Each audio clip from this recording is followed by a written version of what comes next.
A lo largo de los siglos, bajo el polvo de la historia y los susurros de la fe, ha vivido una pregunta que ningún emperador, ningún papa, ningún sabio ha podido responder del todo. ¿Dónde está la cruz donde colgó el Hijo del Hombre? Esa cruz, ese madero manchado con la sangre del inocente, ha permanecido entretejido en los sueños de los creyentes y los delirios de los poderosos. No era solo una reliquia, no era simplemente un pedazo de madera. Era el portal entre el cielo y la tierra, y fue precisamente esa obsesión la que impulsó los pasos de Elías Baruch, arqueólogo de renombre, pero más aún, un hombre que en lo más profundo de su alma nunca dejó de ser un buscador. No buscaba tesoros, ni templos perdidos, ni pergaminos olvidados. Buscaba a Dios, o al menos una señal de que Él todavía estaba allí. Todo comenzó en Jerusalén, una tarde de otoño, cuando las sombras del Santo Sepulcro se alargaban sobre las piedras calientes. Elías acababa de salir de una visita guiada con un grupo de investigadores europeos cuando un monje anciano, vestido con una túnica oscura y sandalias de cuero gastado, se acercó con paso lento y mirada fija. No dijo su nombre, solo extendió un pequeño rollo envuelto en lino viejo, manchado por el tiempo. «Esto es para ti», dijo con una voz que parecía venir desde una caverna profunda. «Tu alma conoce el camino». Antes de que Elías pudiera responder, el monje se perdió entre los pasillos del templo, como un espejismo que se desvanece al mirar demasiado. Al desenvolver el rollo, encontró una hoja de papiro quebradiza, escrita en griego koiné, con anotaciones en latín al margen. Las palabras eran fragmentadas, pero una frase destacaba como un susurro encendido. «Non in templis mané, lignum verum servatur in obscuritate». No permanece en templos, la verdadera madera se guarda en la oscuridad. Esa noche no durmió. Pasó horas traduciendo, comparando manuscritos, cotejando fechas. El rollo hacía referencia a un documento desaparecido atribuido a Santa Elena, madre del emperador Constantino, quien según la tradición había hallado la cruz en el siglo IV. Pero este manuscrito era diferente. Hablaba de un segundo hallazgo, de una cruz preservada lejos del ojo humano, escondida no por temor, sino por designio divino. Así comenzó una travesía que lo llevaría más allá de los mapas y de los libros. Lo que al principio parecía una simple investigación arqueológica, se convirtió en una peregrinación que entretejía señales, visiones y una presencia que, a veces en silencio y otras veces en el eco del viento, lo guiaba paso a paso. Viajó a Turquía, siguiendo la pista de un códice perdido entre los muros de un monasterio abandonado cerca de Antioquía. Allí, bajo una losa rota del altar, halló un cofre sellado con cera negra. Dentro, trozos de madera envueltos en pergaminos con tinta desvaída hablaban de un grupo de cristianos perseguidos que dividieron la cruz en 3 partes.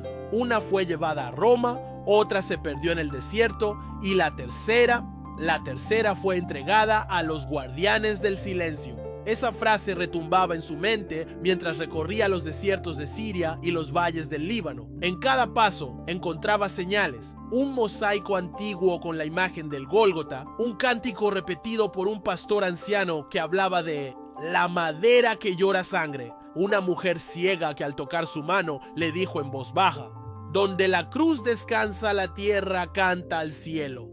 Pero la historia no solo lo empujaba hacia adelante, también lo arrastraba hacia adentro. En sueños veía la cruz no como un objeto, sino como una llama viva suspendida entre 2 mundos. Oía voces, sentía un dolor que no era suyo y una compasión que sobrepasaba cualquier comprensión humana. Una noche, mientras dormía en una pequeña iglesia ortodoxa en los montes del Sinaí, tuvo una visión tan real que al despertar sus ojos estaban bañados en lágrimas. Jesús estaba en el Gólgota, no como lo muestran los cuadros, sino en una forma casi transparente, llena de luz. Sus brazos estaban extendidos, pero su rostro no mostraba sufrimiento, sino una paz que rasgaba el alma. Y él le dijo: «La cruz que buscas no está donde piensas. No es un artefacto, es una semilla. Y como toda semilla, fue plantada». Elías despertó con un estremecimiento. «¿Plantada?», repitió una y otra vez. Esa palabra cambió todo. ¿Y si la cruz no fue solo guardada, sino sembrada? Días después, encontró en un códice armenio una referencia a un árbol que creció en una aldea olvidada, cuyas hojas brillaban bajo la luna y cuya madera no ardía con fuego humano. El códice lo llamaba el árbol del testigo y decía que brotó del fragmento más sagrado de la cruz, enterrado por un discípulo secreto que huyó tras la crucifixión. Elías viajó a esa aldea en el límite entre Siria y Turquía. Ya no quedaba casi nada, solo ruinas y algunos ancianos. Pero uno de ellos, al ver el manuscrito, lo llevó hasta un monte cercano. Allí, entre las rocas, crecía un árbol delgado pero firme, con corteza roja y raíces que parecían abrazar la tierra. El anciano dijo en voz baja: «Ese árbol no cae con tormenta, ni muere con el tiempo. Su sombra calma las heridas, y si miras de cerca, verás las marcas de los clavos». Elías se arrodilló. Al tocar la madera, sintió un calor que subía por sus brazos hasta su pecho. Cerró los ojos y lloró. No por hallarlo, sino por comprender que la cruz nunca había estado perdida. Siempre había estado viva, latiendo en el silencio de los humildes, en el refugio de la fe pura, en el corazón de los que aman sin ver. Y en ese instante supo la verdad. La cruz de Jesús no era un objeto para exhibir, ni una reliquia para venerar desde la distancia. Era un llamado, era una raíz sembrada en la historia, floreciendo en cada acto de amor, en cada perdón otorgado, en cada alma que carga con su cruz y no se rinde. Elías permaneció junto al árbol durante horas. Las hojas temblaban levemente, aunque no hubiera viento. Era como si la naturaleza entera reconociera el peso sagrado de aquella presencia. La corteza, de un tono rojizo profundo, tenía surcos que parecían antiguos, como marcas de siglos que hablaban sin palabras. Aunque ningún clavo era visible, en su interior Elías sabía que aquel árbol no era como los otros. No era solo descendiente del madero de la cruz. Era un testigo viviente del sacrificio, una prolongación silenciosa del amor de Cristo hacia el mundo. Esa noche acampó a pocos metros, junto al anciano que lo había guiado. Este no hablaba mucho, pero al calor del fuego dijo algo que Elías no olvidaría jamás. Mi abuelo me dijo que quien encuentre este árbol no lo hará por curiosidad, sino por hambre. El hambre de verdad, de Dios. Muchos han venido buscando reliquias, pero se fueron vacíos. Solo los que vienen con el corazón quebrantado pueden recibir lo que esta raíz guarda. Elías asintió sin poder hablar. Tenía hambre de respuestas, de fe verdadera, de sentido. Su alma, que por años había investigado tumbas y ruinas, se sentía por fin cerca de algo eterno. Durante los días siguientes empezó a ver cosas que no podía explicar con la razón. Al tocar el árbol, sentía una paz profunda, como si sus pensamientos fueran silenciados y su corazón hablara por él. Algunos animales del bosque se acercaban y se quedaban quietos junto al tronco. Una vez, vio a una mujer enferma del pueblo postrarse bajo las ramas y al levantarse, caminar sin ayuda por primera vez en años. No era solo una señal, era un santuario sin templos, sin muros, sin estatuas. Era el lugar donde la madera de la cruz había echado raíz en la tierra y también en el alma humana, pero no podía quedarse. Algo dentro de él sabía que esto debía contarse, no para exhibir, no para convertirlo en turismo espiritual, sino para que el mundo supiera que la cruz de Cristo no es un símbolo muerto, ni un objeto de museo, sino una vida que sigue palpitando en los lugares más ocultos del mundo, y más aún en los corazones de los que creen. Antes de partir, el anciano le entregó un pequeño trozo de corteza envuelto en lino. «Esto no lo toques como una muestra, llévalo como si llevaras un pedazo del cielo», le dijo, y así lo hizo. Volvió a Jerusalén, luego a Roma y más tarde a su país natal.